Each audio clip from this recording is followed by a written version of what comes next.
Hey you guys, and welcome back to my channel. If you're new here, my name is Khadijah, and this is Life in KD.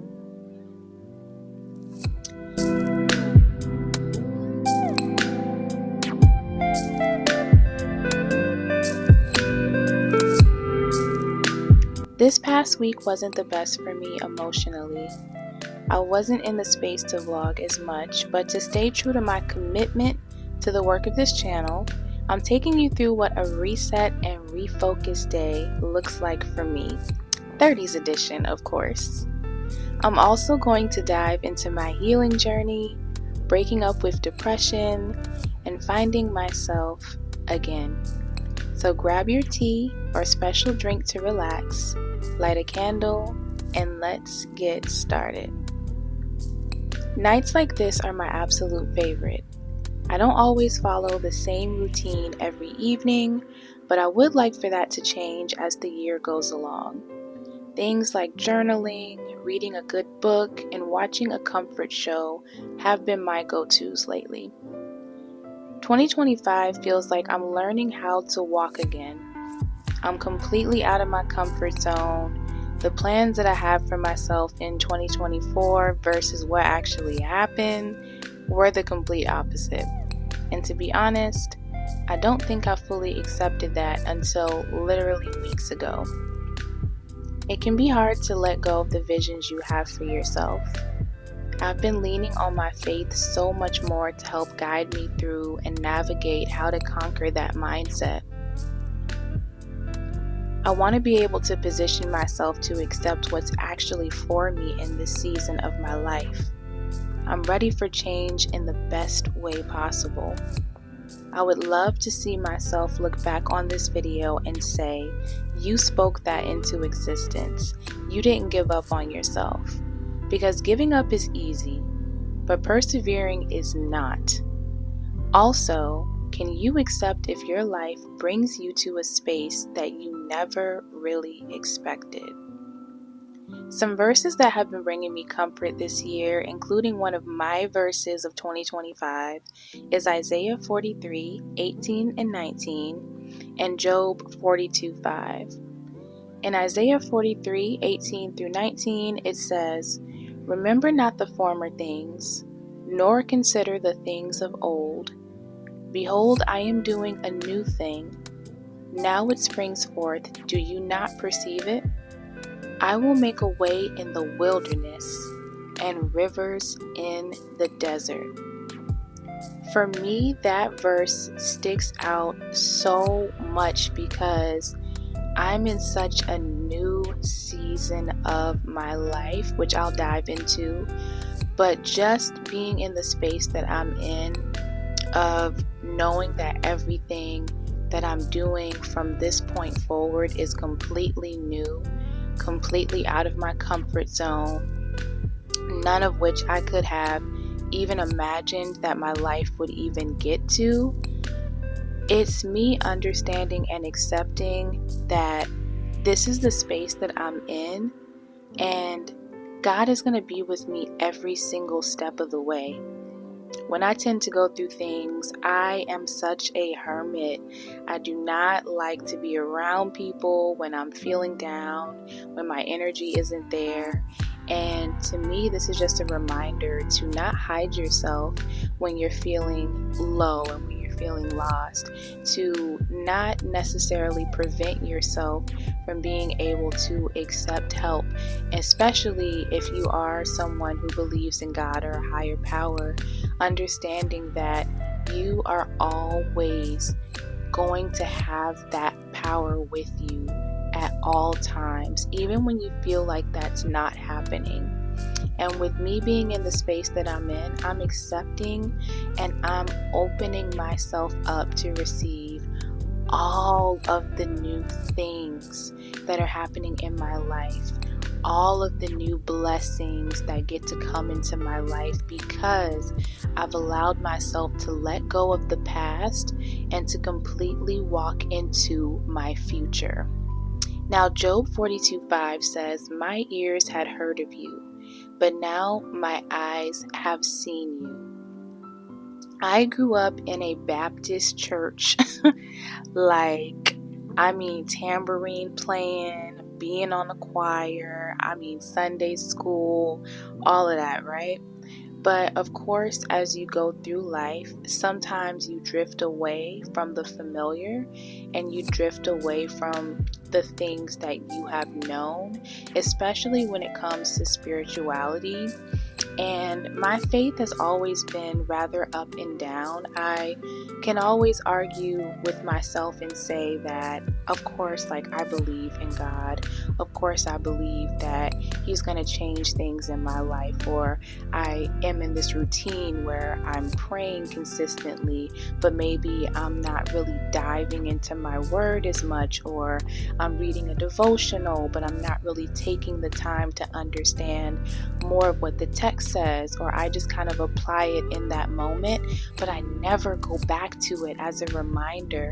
And so when I came across this verse, for me, it just kind of spoke volumes to where I'm at with my spirituality and with my journey with God in this season.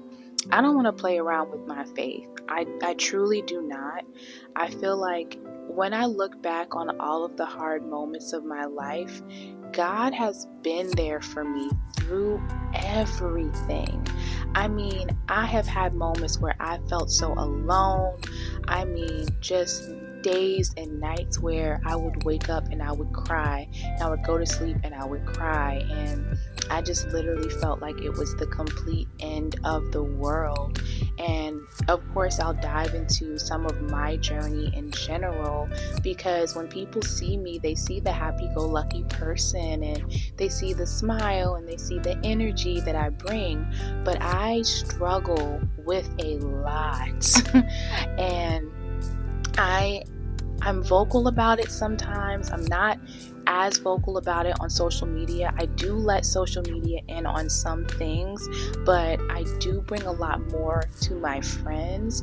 And even then, I have gotten into a space where for a period of time, I kind of kept a lot of things to myself, because I just felt like no one really understood where I was coming from, or people were speaking to more so be heard and not necessarily just allowing me to just get what I needed to get off.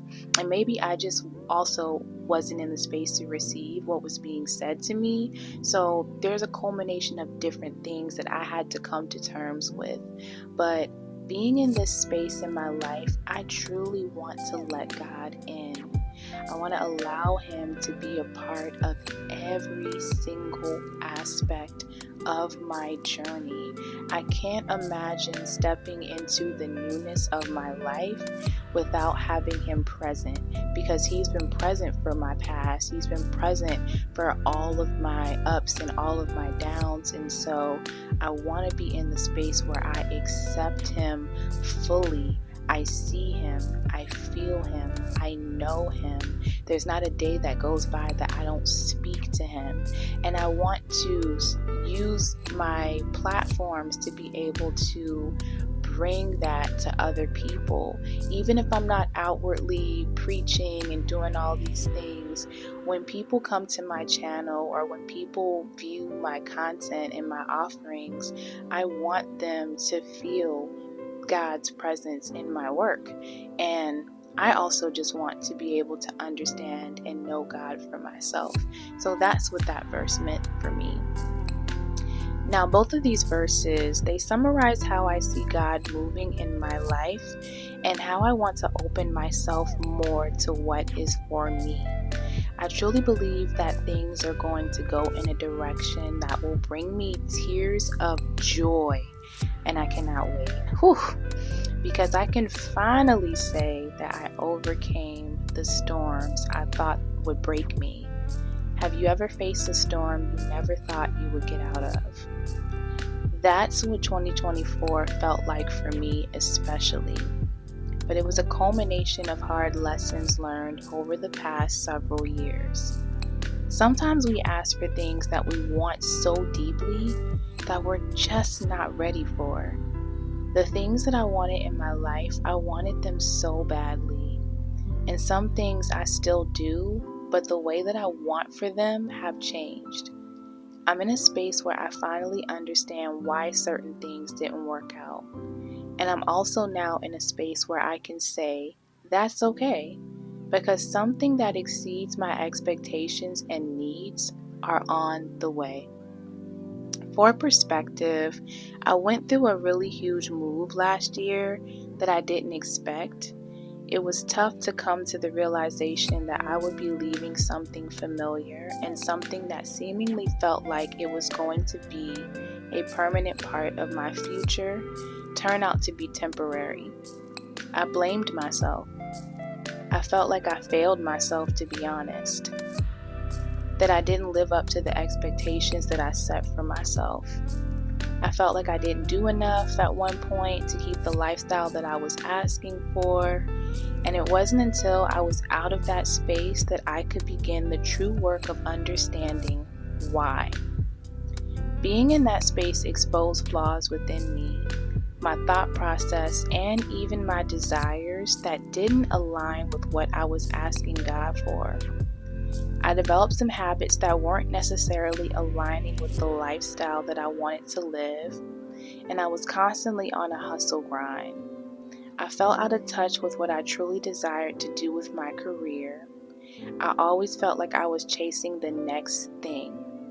It followed me for the next 6 months when I would get another job and realize that this thing is also putting me in a space of chasing the next thing.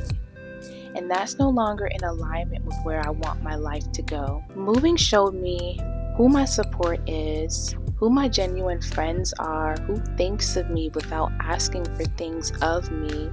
It set me down as well to learn how to be a better friend. I struggle with cutting ties with the familiar. This year also starts my real singleness journey.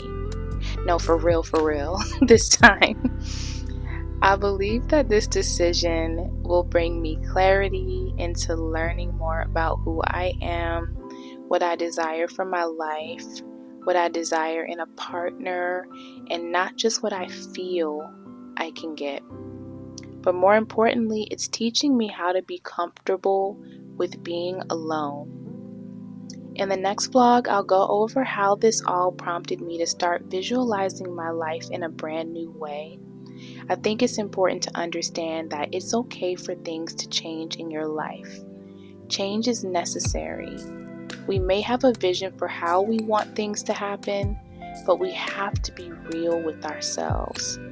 Will we allow ourselves to be defeated if that vision doesn't come to fruition? Can we pivot if that means we're going to have something better in our lives? With me being in my 30s era, I realize my wants in my 20s are definitely not the same. I truly want to live a life of peace, that even when there is turbulence, God will bring me back to peace no matter the season.